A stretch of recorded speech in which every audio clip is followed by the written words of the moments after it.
Madame la présidente, monsieur le président de la commission des affaires culturelles, madame la ministre, madame la rapporteure, mes chers collègues, la deuxième lecture de la proposition de loi visant à moderniser les outils et la gouvernance de la Fondation du patrimoine est l'occasion de rappeler une nouvelle fois notre attachement profond, partagé avec les Français, à la protection du patrimoine. Les propos sont redondants sur le sujet, mais toujours aussi indispensables.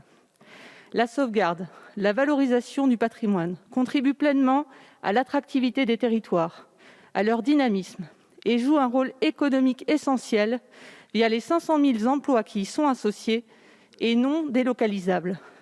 Comme le déclarait Stéphane Bern à l'orée de sa mission, « Notre patrimoine, c'est la chance de la France, y compris sur le plan économique.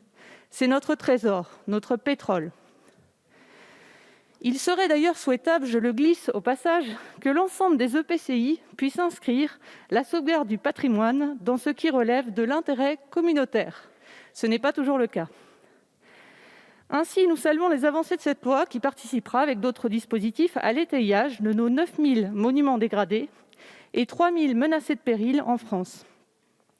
Je suis, moi aussi, Madame la Ministre, la triste spectatrice sur la commune dont j'ai été maire du délabrement rapide du seul bâtiment remarquable de la commune, église non classée du XIXe siècle. Cette loi participera aussi à la mise en valeur des jardins, parcs et du patrimoine industriel ou rural. Rappelons-en les points majeurs. Déduction fiscale aux propriétaires réalisant des travaux contre l'engagement de rendre accessible le bien concerné au public. Élargissement du champ géographique du label au patrimoine non protégé et extension aux immeubles non bâtis. Octroi du label en majorité à des immeubles appartenant au patrimoine rural. Ces mesures d'élargissement, bienvenues, ont été finalement intégrées à l'article 7 de la loi de finances rectificative du 30 juillet 2020, afin que le label puisse jouer un rôle plus efficace et rapidement dans le cadre de la relance de l'activité pour le secteur des patrimoines.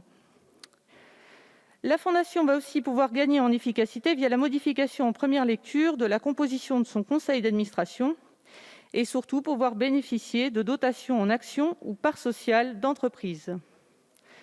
Pour rappel, le partenariat avec les entreprises, qu'il s'agisse de grandes entreprises qui ont un véritable maillage territorial ou d'ETI ou PME, parfois familiales, qui impriment leur territoire et sont attachées à l'idée de transmission, est crucial pour la sauvegarde des sites menacés et doit être sans cesse encouragé via ces nouvelles passerelles entre fondations et entreprises. Il complète parfaitement la participation active des citoyens via leurs dons et la participation au désormais très populaire loto du patrimoine.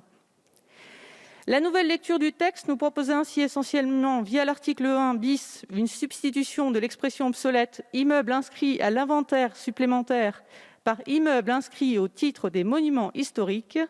Nous sommes évidemment favorables à cette actualisation proposée par le Sénat et qui a été votée en commission.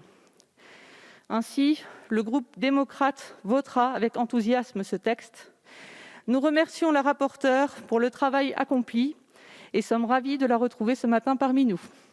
Nous saluons également le travail accompli par Madame la sénatrice.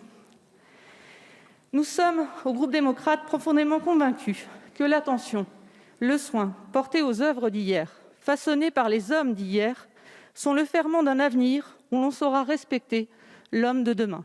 Je vous remercie.